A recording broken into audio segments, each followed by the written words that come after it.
In the southern hemisphere of our world, there is a vast country. Half a continent in size, it is a land of heavenly beaches, steamy rainforests, and vast plains that now feed hundreds of millions.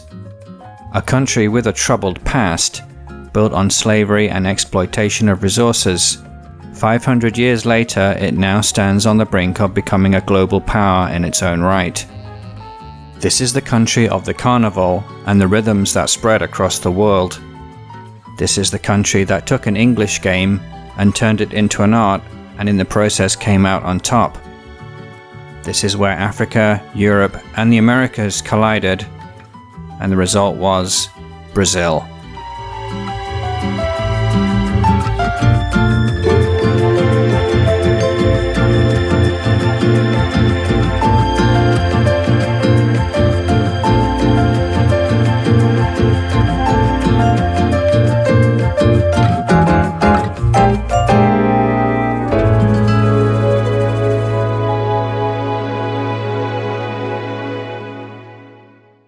Brazil is a large country that makes up the eastern half of South America, and is the home of over 200 million people.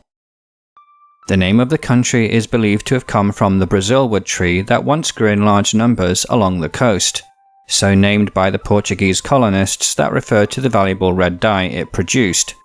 Brasa is ember in Portuguese, so Brazil is red like an ember. Brazil's history, as we would know it, begins with the Portuguese colonization in the 1500s.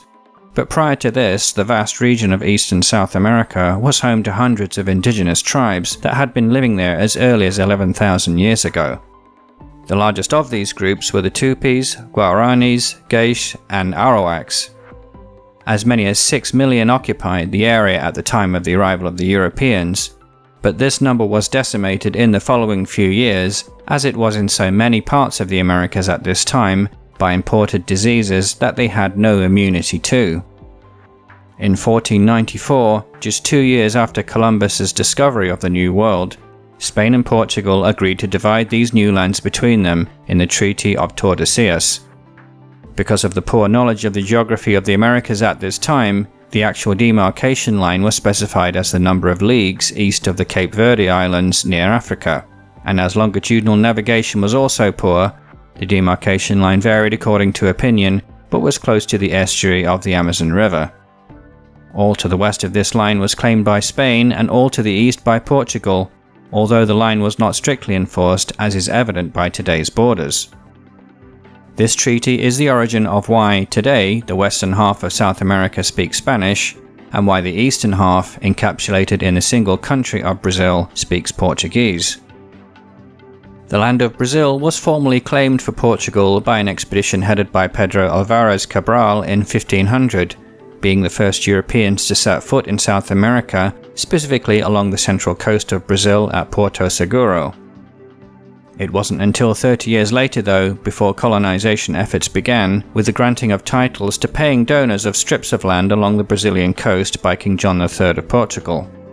This system, known as the captaincies, was created as Portugal, being a relatively small nation, simply didn't have the resources to colonize such a large area of South America directly, and its priority at that time was trade with India. Most of these captaincies failed within a decade or so due to lack of resources or attacks by natives. So, in 1549, King John established the Governor-General of Brazil as a single colonial administration, with its capital in Salvador, taking over the failed captaincies directly, while newer ones were granted over the next 2 centuries. Under this system, Brazil was gradually colonized, with such colonies fluctuating between conflict and alliance with the natives. The most successful captaincies were those that began the plantation system to grow cane sugar, as Europe began to develop an insatiable appetite for sweet foods from the late 16th century onwards. The plantation system relied upon slave labor to perform the backbreaking work of cutting and mashing the cane into crystal sugar. Initially, these slaves were indigenous peoples, but were soon eclipsed over the next 2 centuries by millions of black Africans brought over the Atlantic. Africans were considered better slaves than the indigenous peoples since they had already come from agrarian societies in Africa, whereas indigenous peoples were largely hunter-gatherers. They were also more resistant to disease and had little prospect of survival if they escaped, being easily identifiable and unable to return to Africa. This system was pioneered in Brazil and later copied by the British, French, and Dutch in the Caribbean, and later in North America. Brazil has the dubious honor of being the last country in the Americas to abolish slavery in 1888, 33 years after the United States and 55 years after the British. Slavery was a central factor that shaped Brazil and whose effects can still be seen today in the ethnic mix of the people and the problems the country still faces, as we shall see. Sugar was the mainstay of the Brazilian economy until around 1700, when increasing competition for the sugar market by Caribbean plantations drove prices down. The plantations had largely been based upon the long eastern coast of Brazil, with the interior still largely an ungoverned wild land of indigenous peoples, cattlemen, missionaries, runaway slaves, and European outlaws escaping debt or tax demands. The discovery of gold in the interior highlands around 1700, however, led many away from the coast to seek their fortunes, with many also coming from Europe, and additional slaves being brought in from Africa or the existing plantations to do all the hard work. In what became known as the Minas Gerais, the general mines, the economy of the country centered around the extraction and sale of mostly gold and some diamonds throughout the 1700s, with Ouro Petro becoming the largest city in Latin America by 1730. This shifted the center of gravity of Brazil's economy and the population from the northeast, where most of the plantations were, to the southeast, and as a consequence the colonial capital was moved from Salvador to Rio de Janeiro in 1763. At the end of that century, however, events in Europe would set a change of course for the Brazilian colonies. Napoleon Bonaparte of France was setting the continent alight with revolutionary fervor, and his armies invaded and occupied Spain, threatening Portugal itself. The Queen and Prince Regent fled to Brazil in 1808 and set up the royal court in Rio de Janeiro. With the defeat of Napoleon in 1815, the court was urged to return to Portugal, but the prince, now King John VI, found life in Rio more to his preference, and in an attempt to quell discontent at home, created the United Kingdom of Portugal, Brazil and the Algarves, which brought together all Portuguese territories in a single, equal, united realm. Brazil was thence elevated from a colony to a kingdom. But discontent in Portugal continued, erupting into revolution in 1820, and with reluctance the king returned to the homeland in 1821, leaving his son Pedro to act as his regent in Brazil, giving him a large degree of autonomy. The king was forced to accept a new constitution, largely drafted by Portuguese-born delegates, to the parliament in Lisbon, which would have demoted Brazil once more to colonial status, as well as demanding the return of Pedro to Portugal. Unsurprisingly, this created fury among the court in Brazil, who, after assembling a council of representatives from the various provinces, persuaded Pedro to not only defy the demand to return home, but also to proclaim that any laws enacted in Portugal would only apply to Brazil with his consent. This further escalated the dispute with Portugal, which sent troops to Brazil to force Pedro's return. These troops were ordered back to Portugal by Pedro, although troops landing in other cities other than Rio fought with and were defeated by Brazilian militias. After elections for a new assembly in Brazil produced an even further pro-independence stance, Pedro agreed to declare independence from Portugal on the 7th of September 1822. Portugal reacted by sending further troops, but by the following year these were also defeated. Peace was sought with the mother country, since other countries would not recognize Brazil's independence otherwise, and so peace was found, at a price, with Brazil paying Portugal £2 million in reparations for lost colonial properties, the money to pay for this being borrowed from Britain. So was created the Empire of Brazil, the only European-based monarchy to have ever existed in the Americas. All this, in total contrast to the much more violent events that played out around the same time in Spanish South America, with Simón Bolívar and his revolutionary war against Spain that led to the creation of newly independent republics. But that's a story for another time. In the following decades, ruled by Pedro I and after 1841 by his son Dom Pedro II, the new empire grappled with and overcame numerous problems. The transatlantic slave trade came to an end in 1831, but there was still a significant number of slaves working primarily in sugar, coffee and cotton plantations. Dom Pedro was careful to avoid antagonizing the powerful landowners who had these slaves by gradually phasing out the systems and laws that underpinned the procurement and owning of slaves and culminated in the final freeing of the remaining 700,000 in 1888. Brazil was a vast country with many regional differences, and rebellions and secessionist movements were common. But the emperor was able to contain these with the help of his able general Lima e Silva. Lastly, the issue of the expansion of Argentina and Paraguay around the Rio de la Plata on Brazil's southwestern flank was addressed through a series of 3 wars, with Brazil emerging victorious in each. Dom Pedro's rule of half a century was considered the most successful in Brazil's history. The population more than tripled from 4 to 14 million, and its railroads extended more than 8,000 kilometers. The highly educated emperor, showing great intellect tempered with modesty and generosity, made him very popular up until the time of the military coup that would overthrow and exile him. A conspiracy between the growing urban middle class, the military and the coffee barons wanted to see a republic, since they believed a monarchy was holding back the country from modernizing in the way that many European countries and the United States were at that time. In 1889, they overthrew Dom Pedro, who was sent into exile, with the former emperor dying in Paris just 2 years later. In his place, a republic was founded, and over the next 40 years, Brazil was governed by a succession of what became known as the coffee presidents.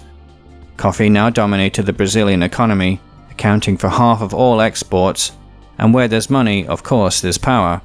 And most of the presidents at this time were one of the landowning coffee barons.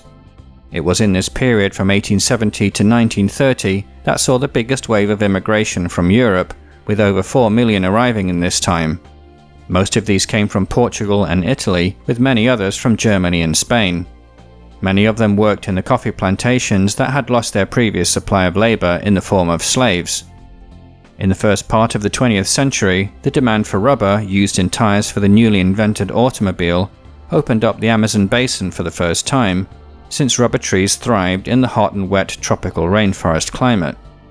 In this push westward, the borders with other countries in the center and north of the continent were finally resolved, very much in Brazil's favor, so far west from the original line of the Treaty of Tordesillas. The 1930s were a difficult time economically for Brazil, as coffee exports slumped in the face of the depression affecting the United States and many other countries in the developed world. Into this instability emerged Getúlio Vargas, who over the next quarter century dominated Brazil either as an elected president or dictator.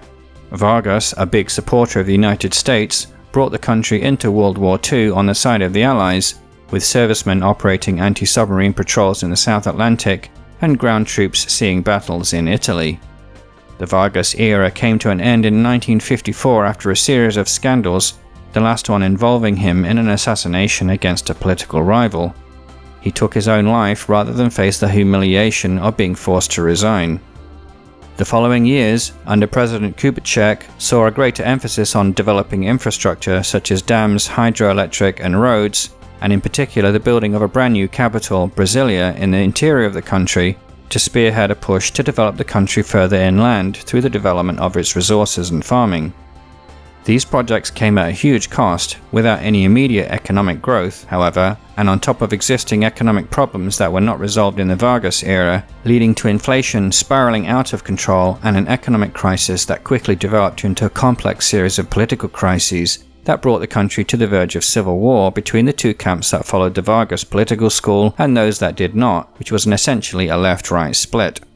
Fearing a transition to communism under the elected President Goulart, the military took over in 1964, ousting him, and over the next 20 years would dictate who would be president. This effective military dictatorship initially outlawed political dissent, with thousands being arrested and tortured. Political parties were banned, and only permitted again 10 years later. The regime, with support from the United States due to its anti-socialist agenda, was able to stabilize the economy, however, and through the 1970s and into the 1980s the economy boomed, albeit at the price of political freedom. In this time, Brazil had reached the top 10 globally in economic power, with the industrial sector in particular expanding during this period, in addition to the mainstay of Brazil's economic power, agriculture, which continued to expand in the north and west toward the Amazon. Civilian government returned in 1985, and between then and today, governments have flipped between socialist and conservative political parties. The economy has had its booms and busts, but in general has continued to grow, yet social problems remain deep. The legacy of slavery in particular still hangs over the country, with shanty towns known as favelas scarring large parts of cities such as Rio and São Paulo.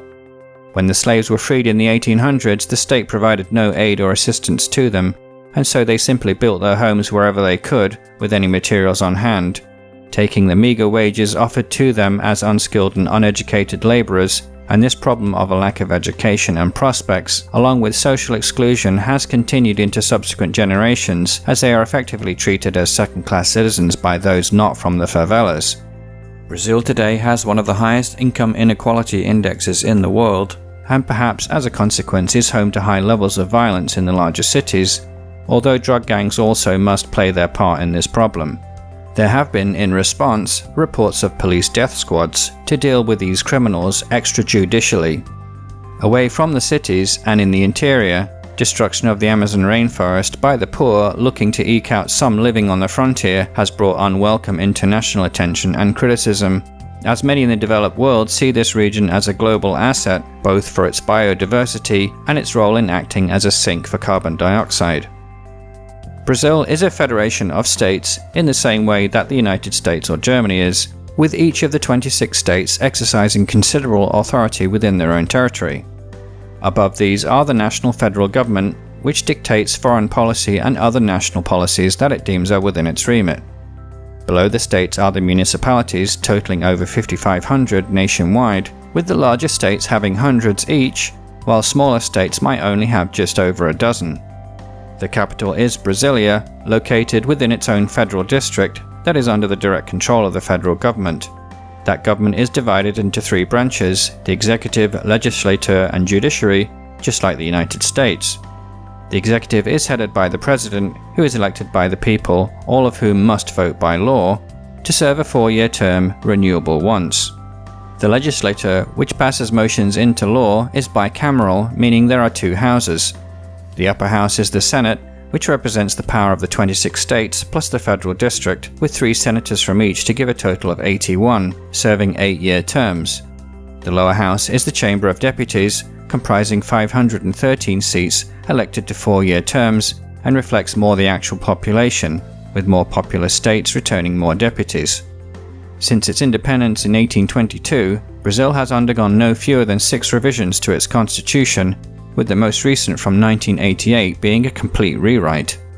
The flag of Brazil, in use since the foundation of the Republic in 1889, is one of the world's most distinctive and recognizable, with a field of green and a yellow rhombus, giving it the local nickname Verde e Amarelo. This green and yellow pattern was forwarded from the older Empire of Brazil flag, and the green denotes the House of Braganza of Pedro, the first Emperor of Brazil, while yellow represents the House of Habsburg, from which Pedro's wife came. The earlier imperial emblem at the center was replaced by a blue starry night depicting the constellations over Rio on the night of the Declaration of the Republic, with the Southern Cross being prominent near the center. Each of the stars in the sky denotes one of the states of Brazil, and the flag has been updated several times as new states have been created over the years. Finally, the humanist-derived phrase "Ordem e Progresso," meaning order and progress, girdles the blue sky. The usage of the Southern Cross is a popular choice for countries in the Southern Hemisphere, with Australia and New Zealand also featuring this asterism in their flags. This constellation takes front and center stage in Brazil's coat of arms, which also dates from 1889. The 27 stars of the country's states surround the cross at the center, while a green and yellow star contains the central emblem. Outside of these are 2 sprigs, coffee on the left, tobacco on the right, while the bottom ribbon features the official name of the country, along with the date of the founding of the Republic. Brazil scores rather poorly in the Cato Institute's Human Freedom Index of 2019, being around mid-table on personal freedom and low in terms of economic freedom. Key issues concern the judiciary, which is heavily backlogged, suspected of bias and untoward interference in cases, and with access to justice being difficult especially for those on low incomes. Overregulation, high taxes, and the overall size of government act as limits on economic freedom. The geography of Brazil is vast and diverse. It is one of the world's largest countries, the fifth largest by land area at just over 8.5 million square kilometers, and by far the largest in South America, taking up just over half of that continent's surface. Brazil is the tallest country in the world, stretching a north-south distance of 4,395 kilometers and 38 degrees of latitude from 5 degrees north to 33 degrees south, beating Chile to this accolade by just 95 kilometers. The car journey of 5,700 kilometers from the most northern to the southern tips would take you 3.5 days non-stop. The equivalent east-west journey is coincidentally almost the exact same in terms of distance and travel time. Better to take the plane, I'd say. Topographically, Brazil is relatively flat, especially in view of South America having the world's longest and second tallest mountain range. But the Andes are in the west of the continent and Brazil in the east. Instead, the country is essentially divided into three sections: the vast, low-lying Amazon River basin of the northwest, the equally vast upland plateau known as the Planalto Central of the east and south, and the narrow Atlantic coastal strip. The country's highest point is Pico da Neblina on the border with Venezuela in the far northwest at 2,995 meters. In terms of its situation, Brazil dominates the South American continent. The Atlantic Ocean makes up its entire eastern flank. The north borders with the Guyanas and Venezuela, the northwest with Colombia, and the west with Peru and Bolivia. The south has a complex set of borders with Paraguay, Argentina, and Uruguay. Only Ecuador and Chile do not share a border with Brazil on this continent. Brazil's climate zones are mostly tropical, meaning warm to hot year-round, with some subtropical and temperate zones in the south.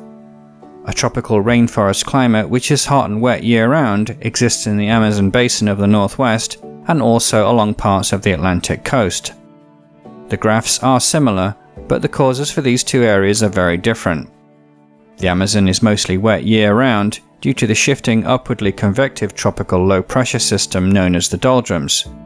The Atlantic coast is wet year-round due to the constant northeasterly trade winds blowing off the Atlantic, bringing year-round moisture.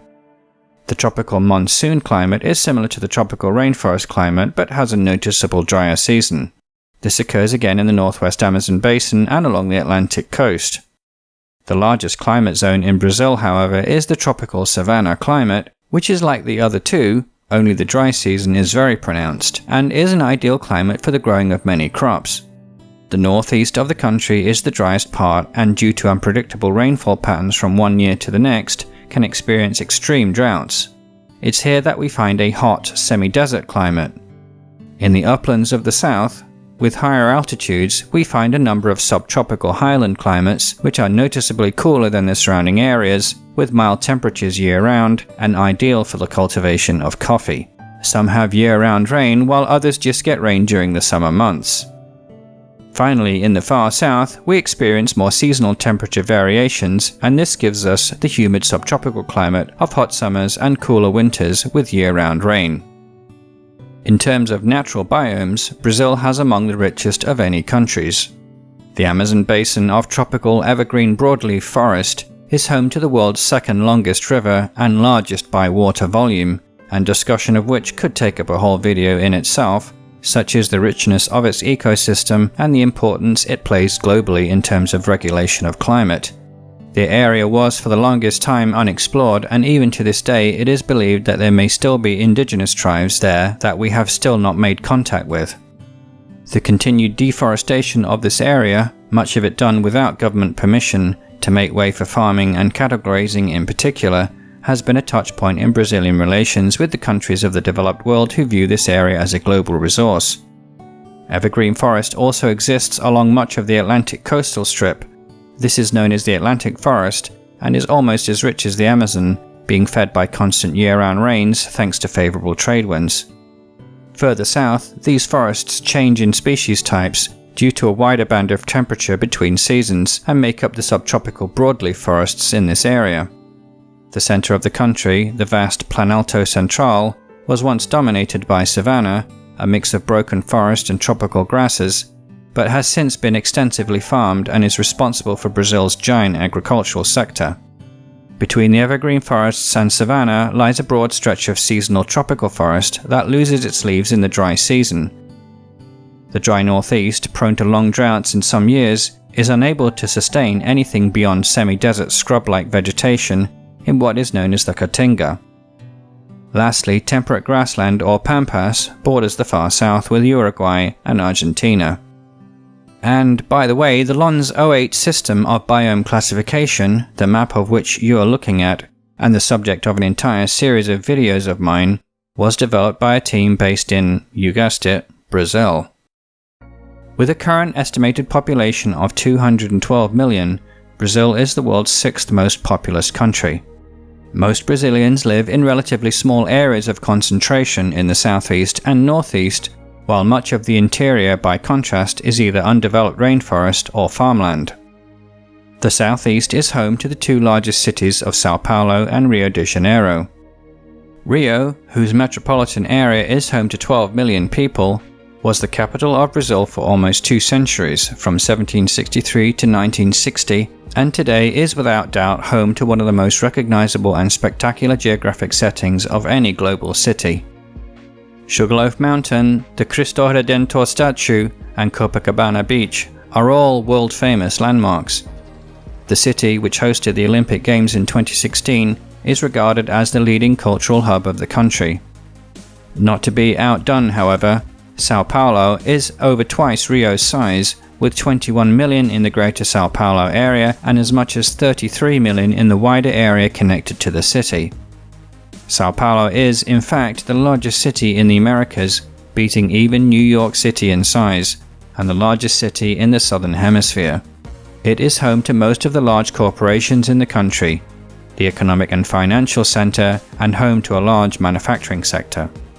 These two cities dwarf all others in the country in terms of size, with the next largest being Belo Horizonte at just over 5 million, with the northeastern cities of Recife and Salvador, the country's capital in the colonial period, at around 4 million each.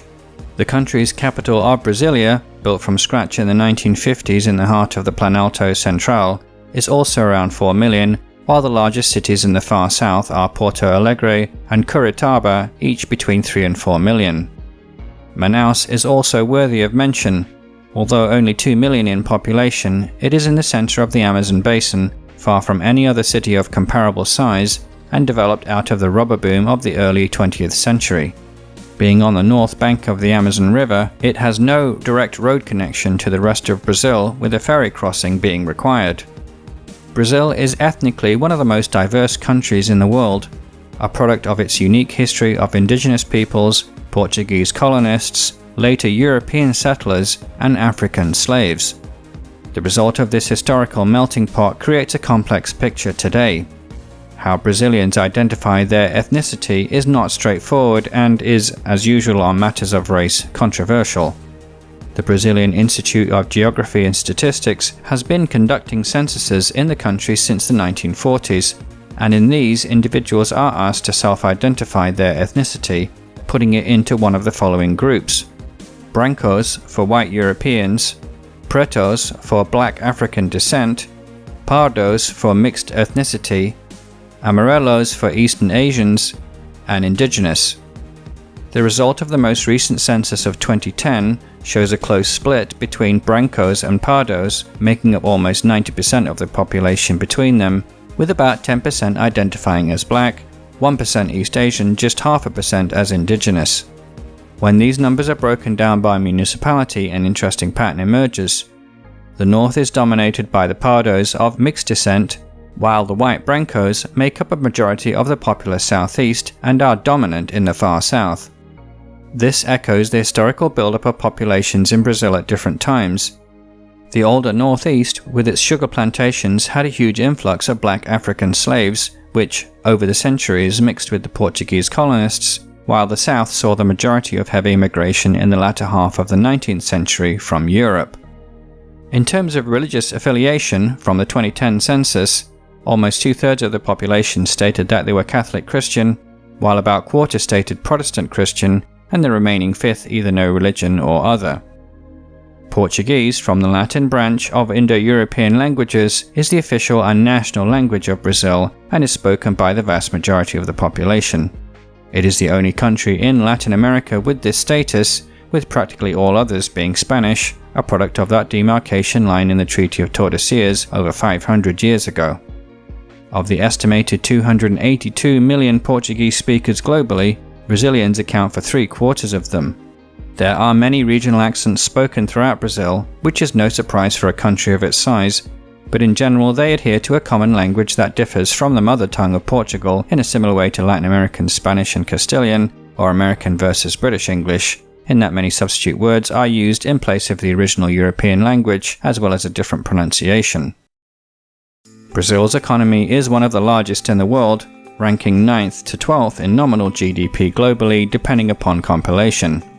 It is a relatively complex economy, ranking at 39 globally out of 137 in the Economic Complexity Index, and is centered around agriculture and manufacturing. Agriculturally, Brazil is a global giant, being the second largest food exporter in the world.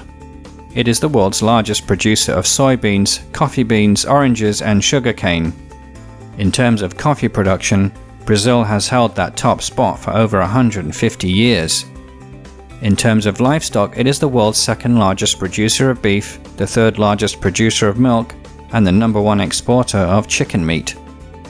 As part of a long-term strategic plan to gain economic independence, and in particular to reduce dependence on foreign oil, which at one time accounted for 2/3 of its needs, Brazil embarked on an ambitious program of hydroelectric power, which today accounts for over 60% of the country's electricity. The country was also a pioneer in the development of biofuels. Ethanol derived from sugarcane has been widely used in petroleum to power cars for decades. Such is the success of these programs that Brazil is now a net exporter of crude oil.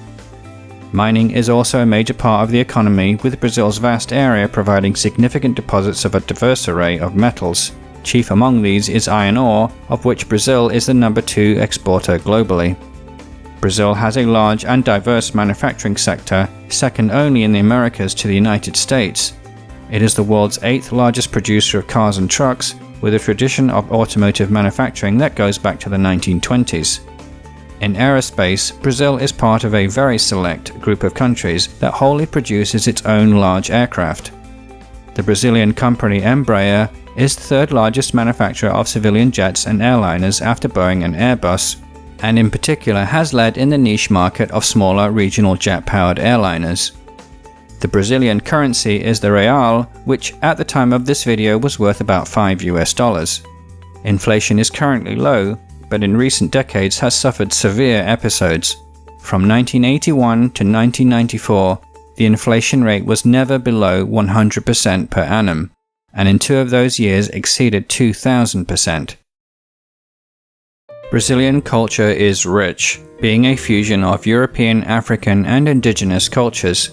It has contributed to global culture most significantly in the realms of music and sport. Heitor Villa-Lobos, a native of Rio, is regarded as the most famous Latin American classical composer in history, and created his own unique style through the blending of traditional European classical music and Brazilian rhythms. Samba is considered the national rhythm of Brazil and derives from African traditional styles that were brought over with the slaves in the colonial period. Loud, bombastic, and energetic, it is the perfect accompaniment to that calendar event, the Carnival, which the Brazilians have taken to a level beyond that of any country. The Carnival of Rio is the biggest, longest, brightest, and loudest of any in the world. Bossa Nova, developed in Rio in the 1950s, simplified and toned down samba and fused it with jazz elements to create a sound that grew to international popularity in the 1960s and became the sound that you would hear in many Hollywood movies, in many lounges, and elevators around the world.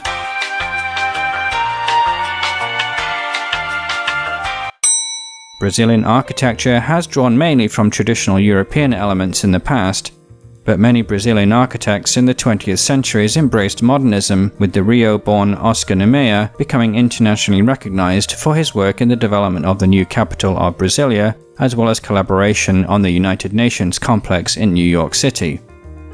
Brazil has produced many racing drivers over the years, but none can compare to the multiple world Formula One champion, São Paulo native Ayrton Senna, who died tragically during the San Marino Grand Prix in 1994 at the age of 34.